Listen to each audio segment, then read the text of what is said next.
Êxodo 34, versículo 7. Assim se confirma a reencarnação, que cada reencarnado paga pelos seus pecados em vida. Então o trecho ficaria assim: castigo a falta dos pais nos filhos e nos filhos dos seus filhos, na terceira e quarta geração. Isso nada mais é do que o princípio da reencarnação, escamoteado por interesses escusos. Qualquer um de nós pode muito bem, pela reencarnação, nascer como o seu neto ou o seu bisneto, ficando justo o castigo, pois na verdade está se atingindo o verdadeiro criminoso, agora encarnado como um de seus descendentes. Observar que, de acordo com o que estamos pensando, o texto não ficaria em contradição com: sim, a pessoa que peca é a que morre. O filho não sofre o castigo da iniquidade do pai, como o pai não sofre o castigo da iniquidade do filho. A justiça do justo será imputada a ele, exatamente como a impiedade do ímpio será imputada a ele. Outro texto do Velho Testamento: as gerações vêm, as gerações vão, mas a terra permanece para sempre. O sol nasce, o sol se põe, apressa-se de volta para onde ele sobe. O vento sopra para o sul e gira para o norte, arredondando e volta, sempre voltando. É certo que todos os rios fluem para o mar, mas o mar nunca está cheio. Para o lugar de onde vêm os arroios, eles retornam novamente. O que foi novamente, e o que foi feito será de novo. Não existe nada de novo sob o sol. Eclesiastes, capítulo 1, do versículo 4 até o 9. Os cabalistas hebraicos interpretam esta citação, significando que uma geração morre e posteriormente retorna pelo processo da reencarnação. Vamos para o tema reencarnação no Novo Testamento. E quando ele estava passando, viu um homem cego desde o nascimento. Seus discípulos perguntaram: Rabi, quem pecou, esse homem ou seus pais, para que ele nascesse cego? Jesus respondeu: nem esse homem pecou, nem seus pais, mas as obras de Deus se manifestariam nele. João 9:1. Como um cego de nascença poderia ter pecado? Se a cegueira fosse castigo de Deus pelos pecados daquele homem, onde estaria seu pecado? Pois era cego desde quando veio ao mundo. Para ter lógica, somente poderia ter cometido suas faltas em existências anteriores. Fato que os discípulos acreditavam, pois só assim justificaríamos a pergunta deles a Jesus: quem pecou para este homem ter nascido cego? Foi ele ou foi seus pais? Vamos agora ao caso de João Batista ser a reencarnação de Elias do Velho Testamento. Tendo analisado em detalhes o que é reencarnação, estamos em condições de investigar mais o que a Bíblia tem a dizer sobre o assunto. Algumas das principais passagens bíblicas que apoiam a reencarnação já foram citadas durante a discussão do conceito, mas há mais dessa evidência a considerar. O mais conhecido é uma série de passagens que estabelecem que João Batista era uma reencarnação de Elias. Veja, enviarei o meu mensageiro que preparará o caminho diante de mim. Então o Senhor que você procura virá no seu tempo, o mensageiro da aliança a quem vós deseja virá. Diz o Senhor dos Exércitos, Malaquias 3:1. Vejam, eu lhe enviarei o profeta Elias antes que o grande e terrível dia do Senhor venha. Malaquias 4:5. Mas o anjo lhe disse: não temais, Zacarias, a tua mulher Isabel te dará um filho e deves dar-lhe o nome de João. Ele prosseguirá perante o Senhor no espírito e poder de Elias, para preparar um novo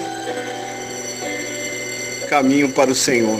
Lucas 1, versículo 13 e 17. Então, três vezes que sabemos, Jesus assegurou aos seus discípulos que João Batista era realmente Elias voltando à vida. Mas eu lhe digo, Elias veio e eles fizeram com ele tudo o que desejavam, assim como está escrito sobre ele.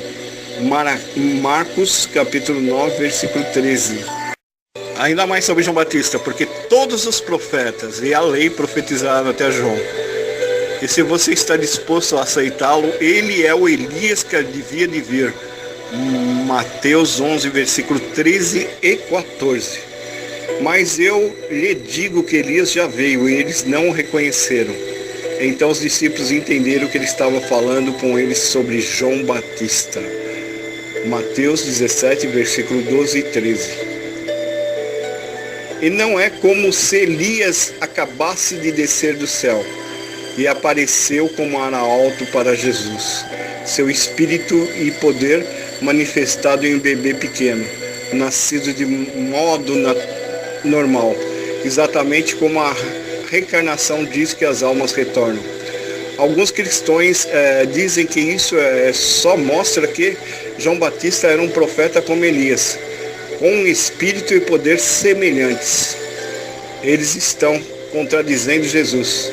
No entanto, que com bastante clareza nas passagens acima, diz que João Batista é Elias, e não como ele.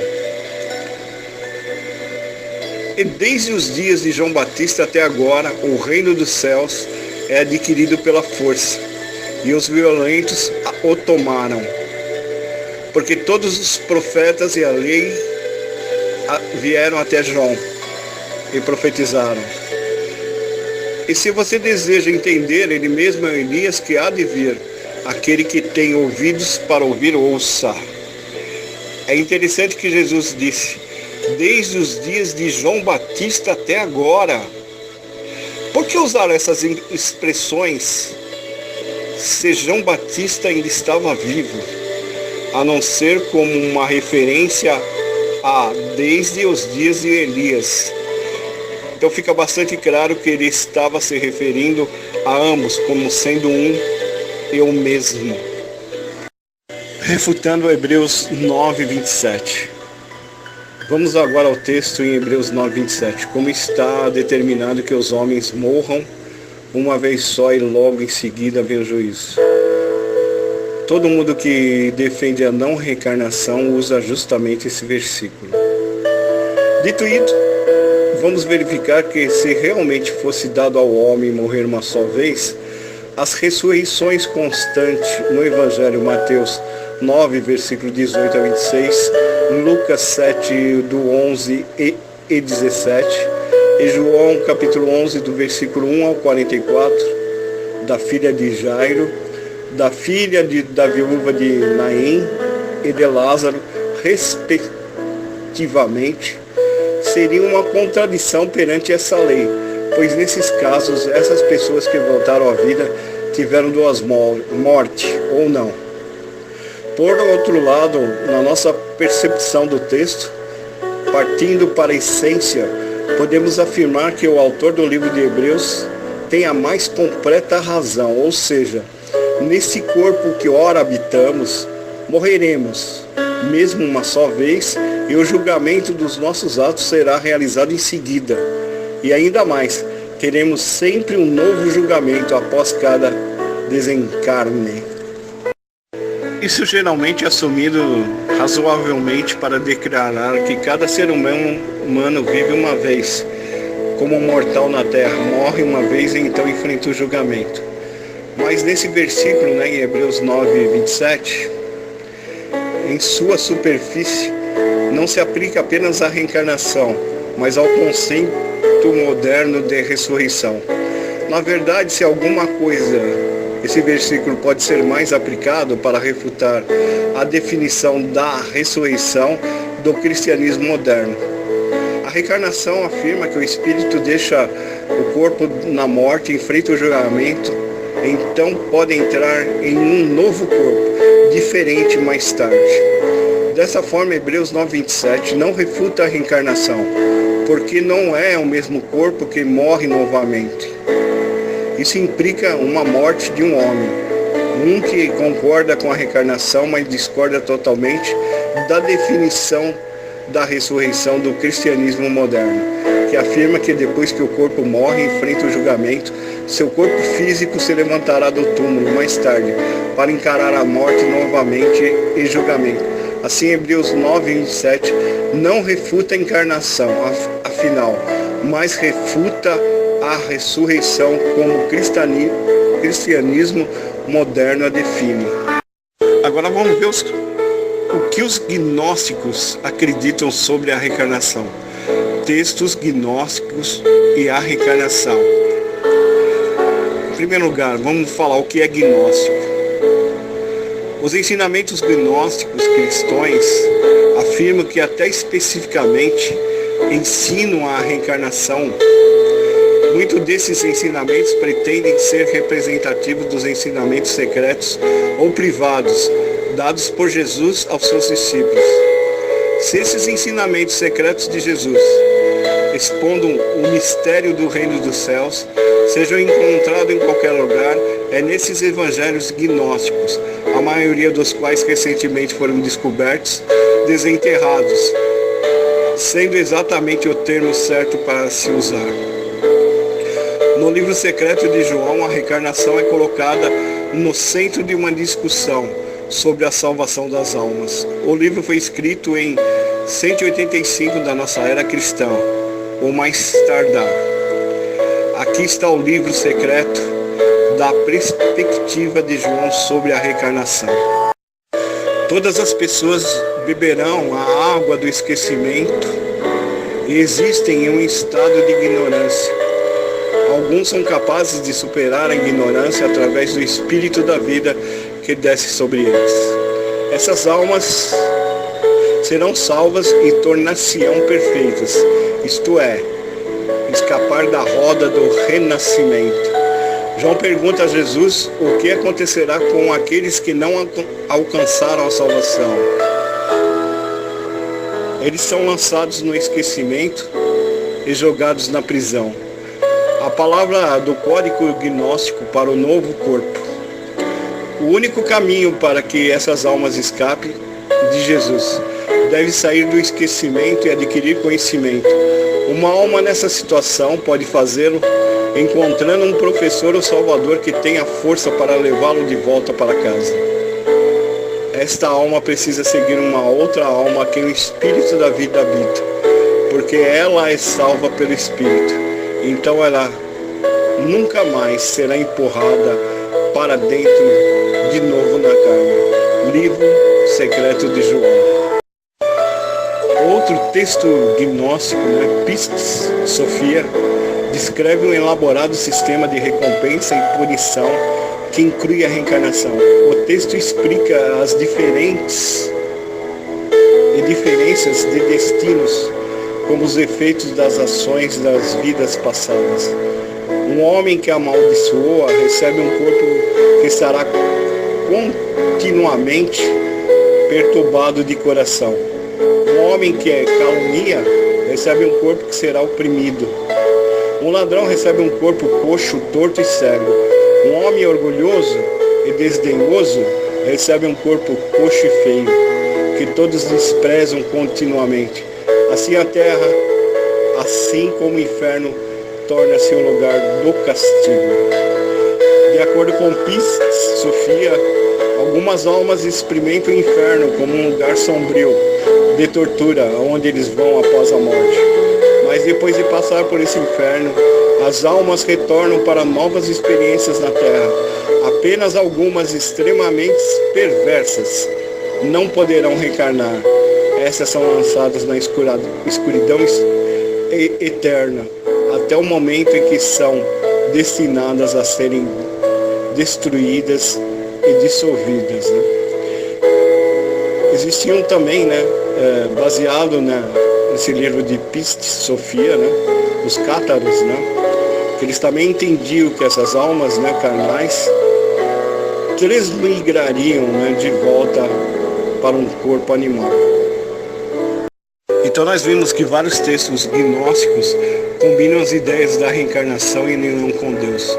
O Apocalipse de Paulo, um texto do segundo século, descreve a ascensão do apóstolo Paulo, bem como a reencarnação de uma alma que não estava preparada para tal ascensão. Ele mostra como a reencarnação e as ascensões se encaixam na teoria e teologia gnóstica. Enquanto Paulo passa pelo quarto céu, ele vê uma alma sendo punida por assassinato. Esta alma está sendo chicoteada por anjos que a levaram para fora da terra dos mortos. A alma chama 3 testemunhas que o acusam de assassinato.